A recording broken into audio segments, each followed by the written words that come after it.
Joseph, बेटा Joseph, प्रार्थना का समय हो गया, आ जाओ।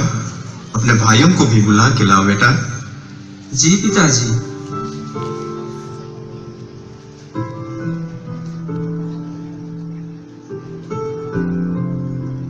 हे परम दयालु ईश्वर, हम आपको सभी कृपादानों के लिए धन्यवाद देते हैं, विशेषकर हमारे इस परिवार के लिए। हे प्रभु, हम आपसे प्रार्थना करते हैं कि हमारे परिवार में आपकी इच्छा ही पूरी हो। बच्चों को बुद्धि और विवेक से भर दे ताकि वे अच्छी इंसान बन सके। साथ ही हम हमारे सभी पड़ोसियों के लिए प्रार्थना करते हैं कि हम सब प्रेम और भाईचारे का जीवन बिता पाए। हम यह प्रार्थना करते हैं हमारे प्रभु ख्रीस्त के द्वारा, आमीन।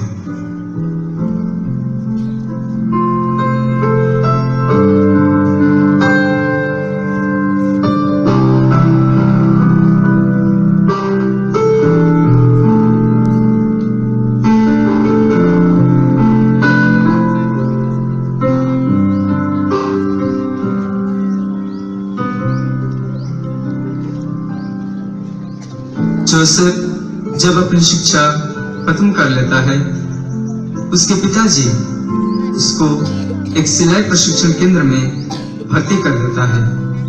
लेकिन जोसेफ को यह जरा से भी पसंद नहीं था। उस प्रशिक्षण केंद्र का प्रबंधक जब देखता है कि जोसेफ कुछ उदास सा रहता है, तो उससे इसका कारण पूछने पर जोसेफ बताता है कि वह एक पुरोहित बनना चाहता है। फिर वह माता पिता से आज्ञा लेकर सेमिनरी चला जाता है और एक कैसिजन पुरोहित बन जाता है। किंतु उसके मन एवं दिल में एक मिशनरी बनने की प्रबल इच्छा थी। इसी दरमियान वह फादर आर्नोल्ड जॉनसन से संपर्क करता है।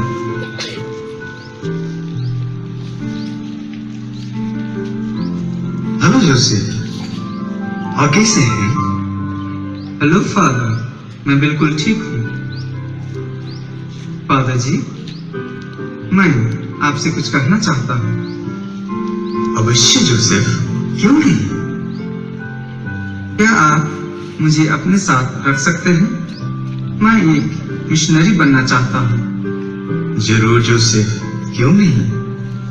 पर हम बिशप स्वामी से अनुमति लेना होगा, फिर हम साथ में रह सकते हैं।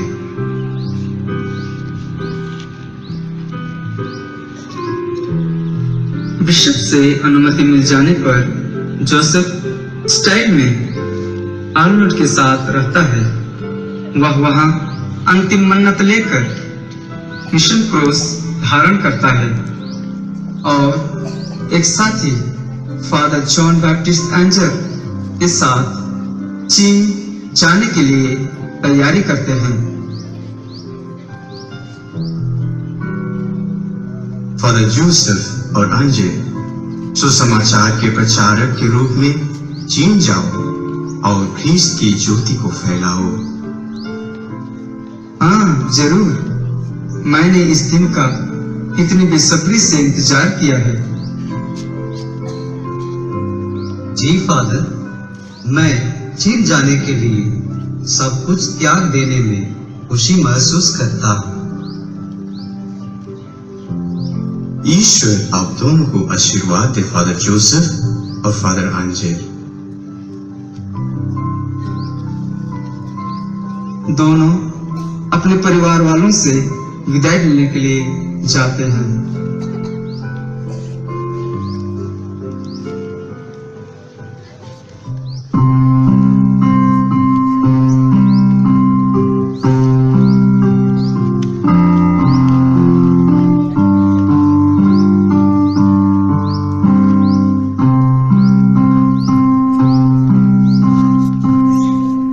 चले जाबे बेटा मोरा रे,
जाबो आबा मोरा रे,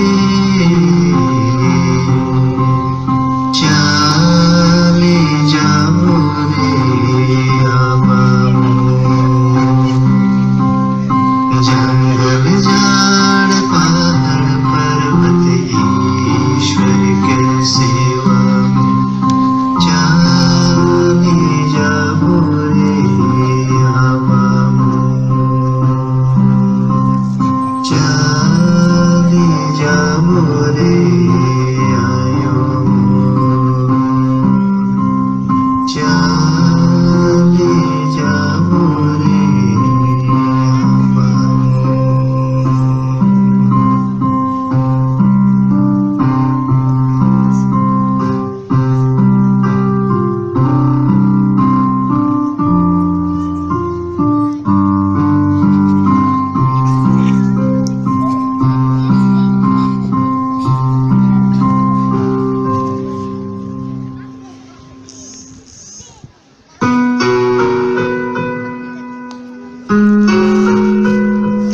इस भावभीनी विदाई की बेला में सभी की आंखें नम हैं, परंतु मिशन कार्य के प्रति प्यार एवं समर्पण ही जोसेफ को विदेशी जमीन पर जाने के लिए उत्प्रेरित करता है और वे 40 दिनों की कठिन यात्रा के पश्चात चीन के हांगकांग शहर पहुंचते हैं और वहां के बिशप से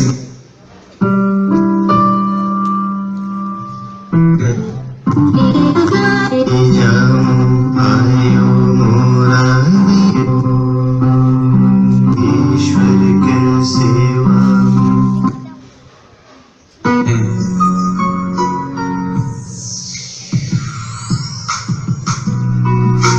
प्रिय पुरोहित भाइयों, यहाँ आप दोनों का हार्दिक स्वागत है। हाँ स्वामी जी, हमारे फादर अर्नोल्ड की इच्छा हमारे द्वारा पूर्ण होगी और हम अनुग्रहित होंगे।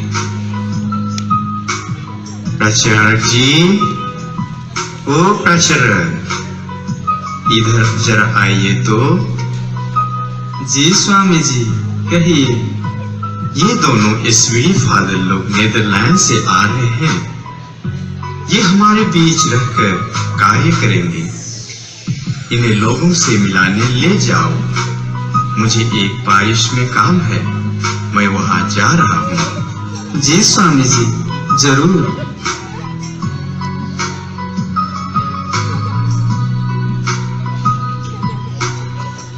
प्रिय भाइयों और बहनों, आज हम लोगों के बीच दो नए पुरोहित हैं जो हमारे बीच में रहेंगे और हमारे आध्यात्मिक जीवन में बढ़ने में मदद करेंगे। अभी फादर लोग अपना परिचय देंगे। मेरा नाम फादर जॉन बाप्टिस्ट आंसर है। मेरा नाम जोसेफ फ्रेनादेमिट्स है। क्या नाम है जॉन? पेस नहीं, फ्रेनादेमिट्स। क्या? फे नहीं, फ्रेनादेमिट्स। फादर जोसेफ जोसेफेस नहीं, जोसेफ फ्रेनादेमिट्स। ओके ठीक है।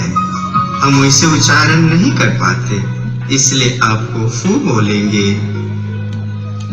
फू, ये तो अच्छा है। ओके, मुझे पसंद है। फू शेन फू आपका नाम है। शेनफू यानी पुरोहित, तो आपको हम फू शेनफू बोलेंगे। ठीक है, बहुत बहुत शुक्रिया। हमें जाने की इजाजत दीजिए, फिर मिलेंगे।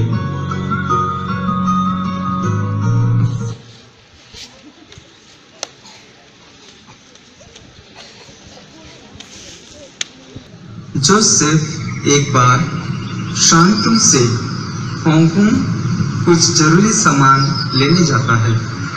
उन दिनों में यातायात की सुविधा आज की जैसी नहीं थी, इसलिए उसे पानी जहाज में 40 दिनों की यात्रा करनी पड़ती है। पीने के पानी की असुविधा एवं मच्छरों के काटने और जहाजी मतली, जिसे हम जहाजी बीमार या सी कहते हैं, उसके कारण कई दिनों तक बिस्तर में पड़े रहे। बीमार से ग्रसित जोसेफ को सबसे ज्यादा इस बात का दुख था कि वे कई दिनों तक यूखरिस्ती बलिदान नहीं चढ़ा पाए। कुछ दिनों बाद वे थोड़ा चंगे प्राप्त करते हैं और उन्हीं दिनों बिशप उनसे मिलने आते हैं।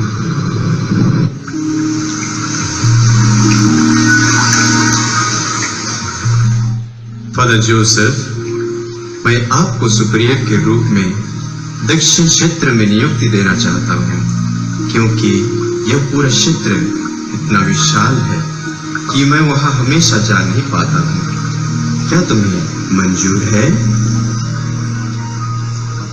महामहिम, ऐसा ना करें। आप यह पद फादर आंसर को दे दीजिए। आप जब तक हाँ नहीं बोलेंगे, मैं उठूंगा नहीं। ठीक है फादर जोसेफ, हम विचार करेंगे। फादर आंसर को दक्षिणी क्षेत्र का प्राधिकारी प्रदान करता है और इस क्षेत्र को जोसेफ और आंसर के लिए सौंप देता है। दोनों पुरोहित उस क्षेत्र में, जिसे दक्षिणी शांतुम कहते हैं, वहां आ जाते हैं। उस समय वहां की जनसंख्या करीबन 1 करोड़ के आसपास थी और पंजीकृत कैथोलिक भाई बहनों की संख्या केवल 158 थी।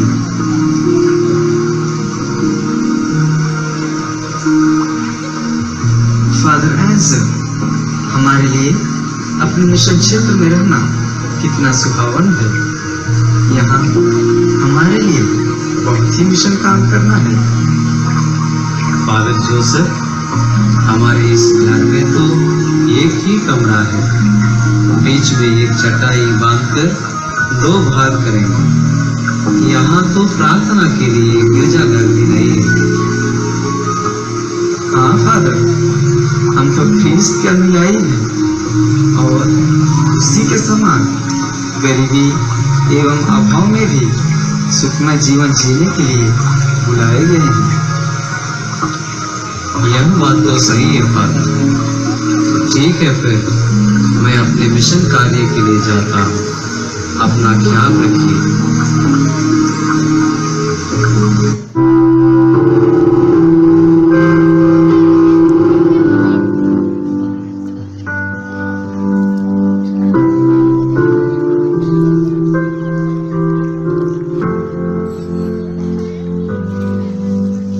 फादर जोसेफ एक प्रचारक के साथ एक गांव में पहुंचते हैं। वहां वे सुबह की पाली में बच्चों को और शाम को व्यस्त लोगों को धर्म शिक्षा देते हैं।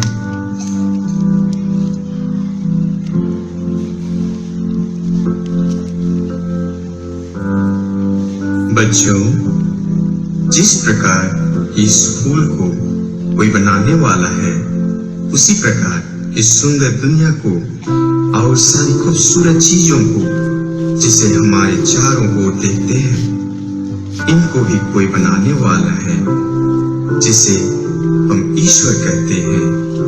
ईश्वर? ये कौन है? ईश्वर तुम्हारे माता पिता के समान है। वो तुम्हें बेहद प्यार करते हैं। सचमुच? हम उसे देखना चाहते हैं। आओ, उसके बारे में एक गीत के माध्यम से सीखेंगे।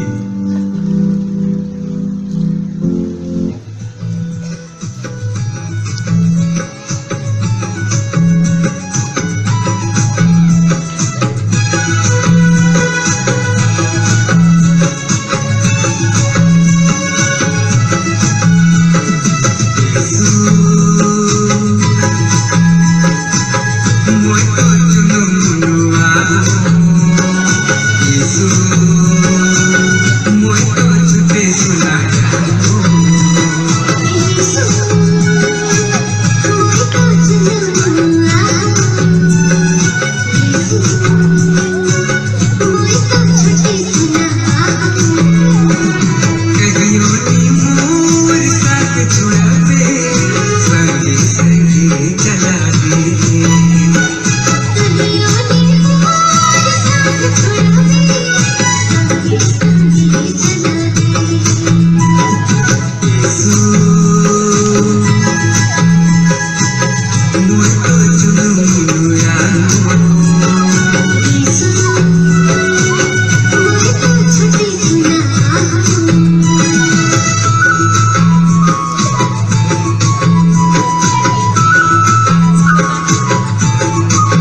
फादर जी, यहाँ जॉन डे नाम का एक आदमी रहता है जो कई दिनों से यूखरिस्ती समारोह में भाग नहीं लेता एवं पाप स्वीकार संस्कार में भी भाग नहीं लेता है, परंतु शराब का सेवन करके दिन भर घर पर ही पड़ा रहता है।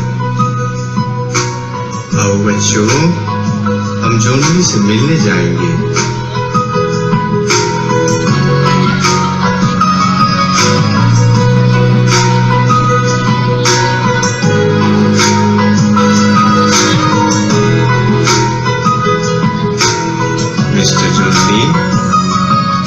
मिस्टर जॉनली, आप कैसे हैं? हम आपसे मिलने आए हैं। हम आपको हमारे साथ प्रार्थना करने के लिए न्योता देते हैं। मुझे परेशान मत करो, मैं ऐसा ही ठीक हूँ। कोई बात नहीं जॉन, हम तुम्हारे लिए प्रार्थना करेंगे। चलो बच्चों।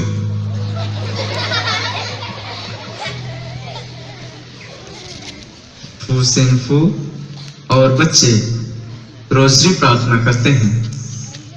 आनंद के रहस्य के समाप्त होने पर एक बच्चा उससे बुलाने जाता है, परंतु वह उसकी बात नहीं सुनता है।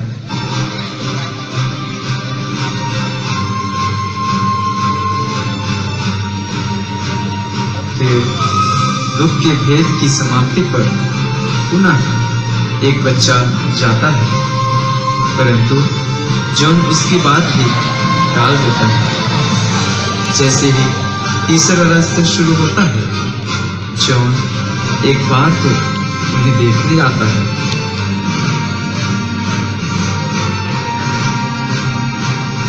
परंतु फिर से वापस चला जाता है और फिर कुछ क्षण विचार करके वह फू के पास आकर पाप स्वीकार संस्कार ग्रहण करता है।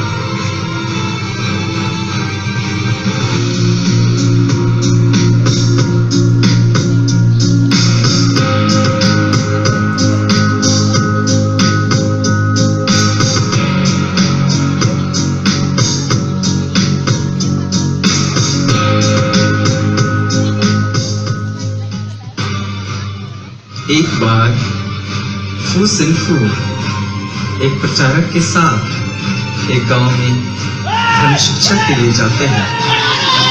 वहां पर कुछ लोग उनसे झगड़ा करते और मारपीट करते हैं।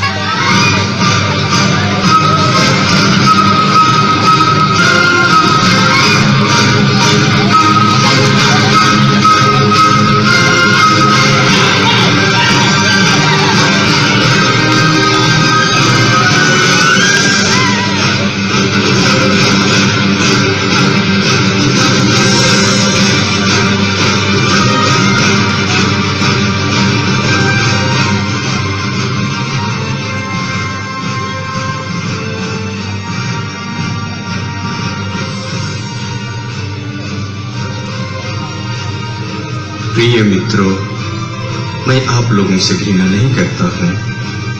मैं ईश्वर के प्रेम के बारे में बताता हूँ जिसे तुम नहीं जानते। भाइयों, आओ हम ईश्वर से प्रार्थना करें। क्या ये सदा ईश्वर की इच्छा है या फिर कुछ और?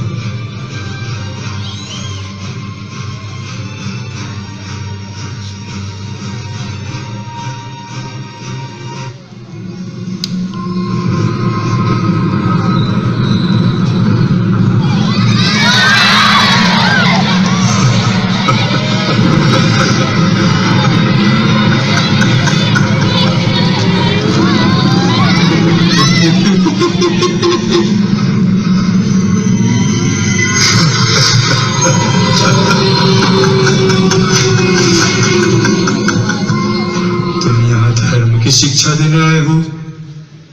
यहाँ से चले जाओ, नहीं तो तुम्हारी जान तुम्हें गंवानी पड़ेगी।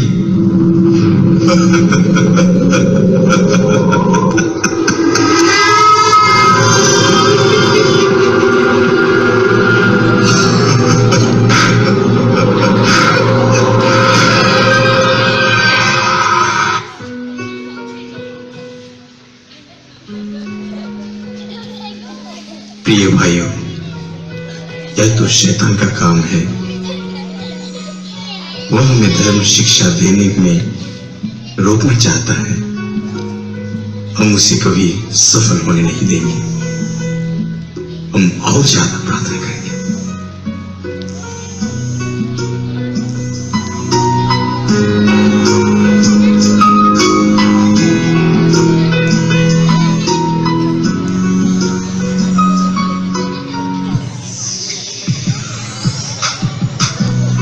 ऐसे ही कई बार फूसेनफू को अपने मिशन कार्य में मारपीट, अवहेलना एवं सतावट को झेलना पड़ता है।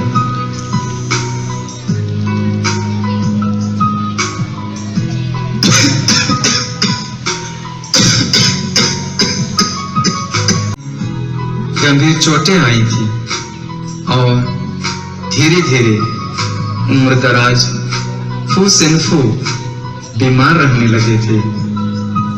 इस तरह उनका सन 1908 में स्वर्गवास हो गया।